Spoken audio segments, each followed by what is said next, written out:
Le conclave permettra de faire l'évaluation et le bilan des élections présidentielles du 11 avril dernier et l'état des lieux de l'enracinement de l'UP dans le département du Plateau.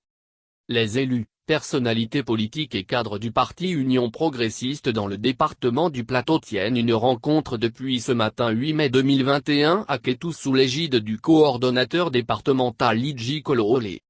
Le conclave permettra de faire l'évaluation et le bilan des élections présidentielles du 11 avril dernier et l'état des lieux de l'enracinement de l'UP dans le département du Plateau.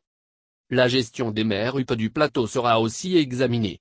Prenant la parole ce matin, le président de l'Assemblée nationale Louis-Yves Lavonnou a abordé le premier point lié à l'évaluation de la présidentielle. Exorciser le mal car 2023 n'est pas loin.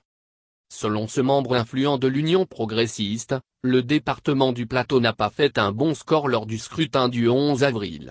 Sur les 12 départements du Bénin, il s'est seulement classé 9e. Le taux de participation par arrondissement est aussi inférieur à la moyenne nationale, déplore Louis-Yves Lavonnou.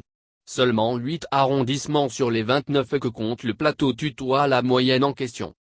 Si cela devrait constituer un critère pour bénéficier des projets du programme d'action du gouvernement, il est bien évident que le département du Plateau risque bien de ne pas être pris en compte, a déclaré le président du Parlement dont les propos ont été rapportés par le site Visage du Bénin.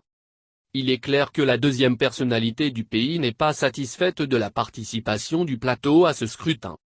Le président de l'Assemblée nationale invite les uns et les autres à se regarder dans le miroir et se dire les vérités parce qu'il faudra aller à la racine pour voir ce qui a pu se passer afin d'exorciser le mal car 2023 n'est pas loin.